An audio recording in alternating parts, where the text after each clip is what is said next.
stuff like that. Mm-hmm.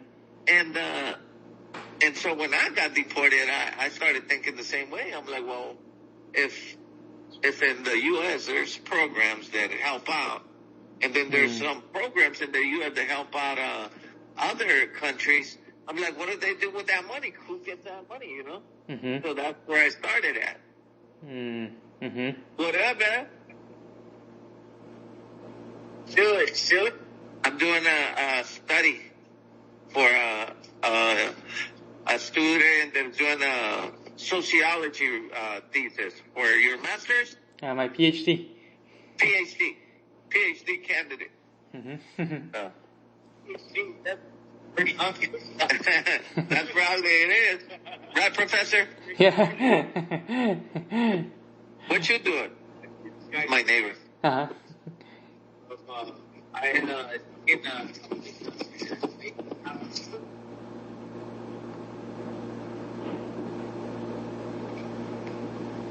That's how's business over there in Texas?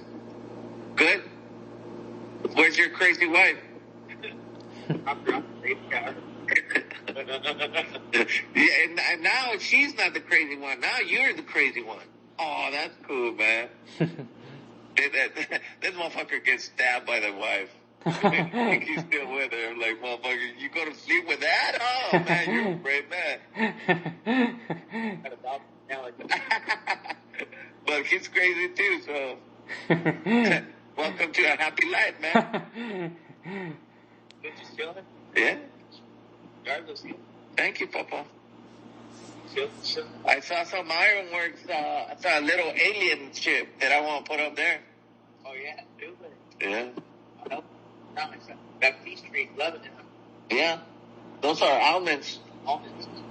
That shit was good. What's this one? That's, nah. Grapefruit. That one over there is, guayaba. What? This one right here? That's, grapefruit. Yeah. Gotta hang out, man. Let's fucking have some carne asada. All right. Check it out. A lot of money, man. You know how much they're offering for this house? This one? Yeah, what's up? They're offering $460. We owe $180. Yeah.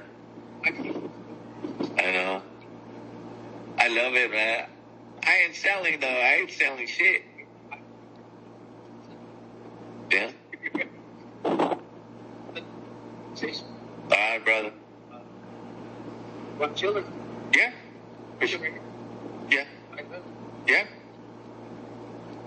Yeah, so, alright. What's my next question? Uh-huh. Yeah.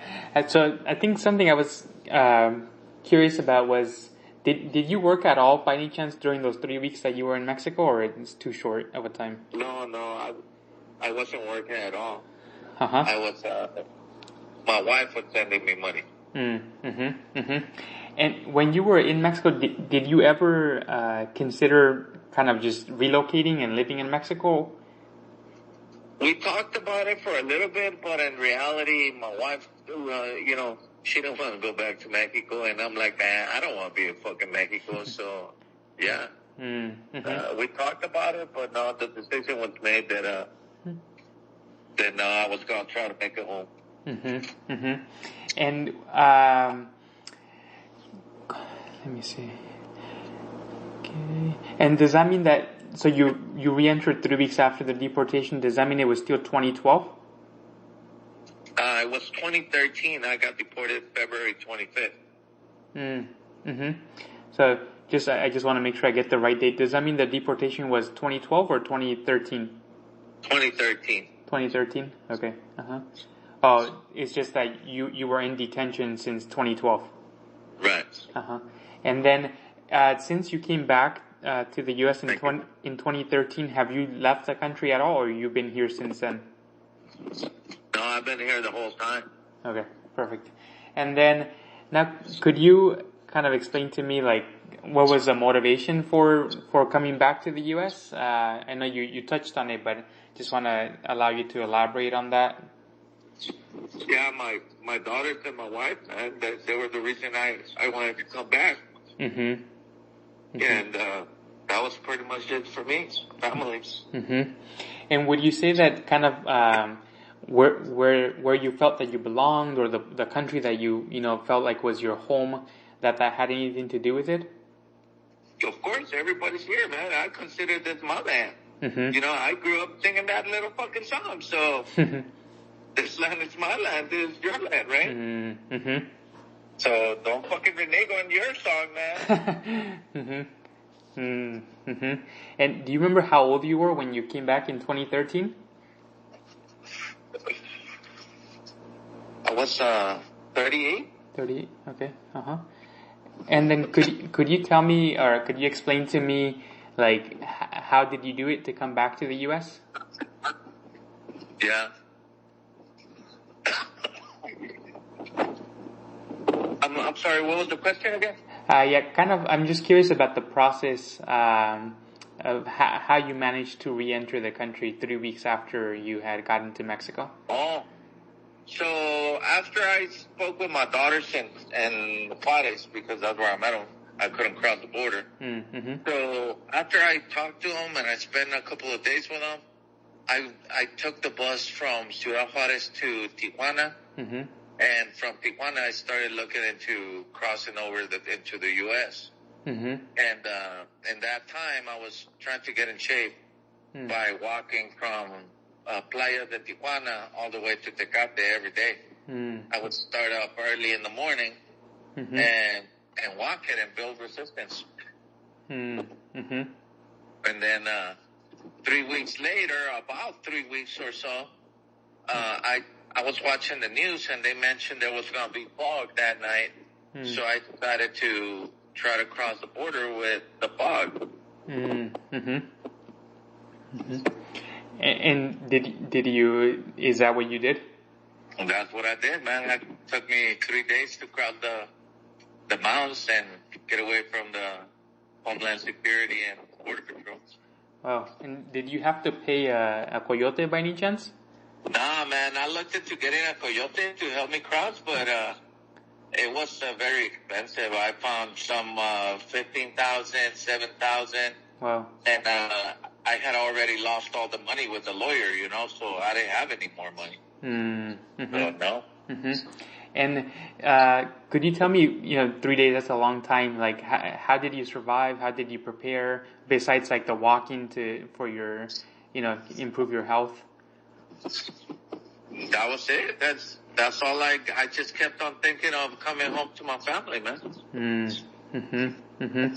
And did you ever, were you apprehended by ICE at any point during that process? No, I got away. Mm-hmm.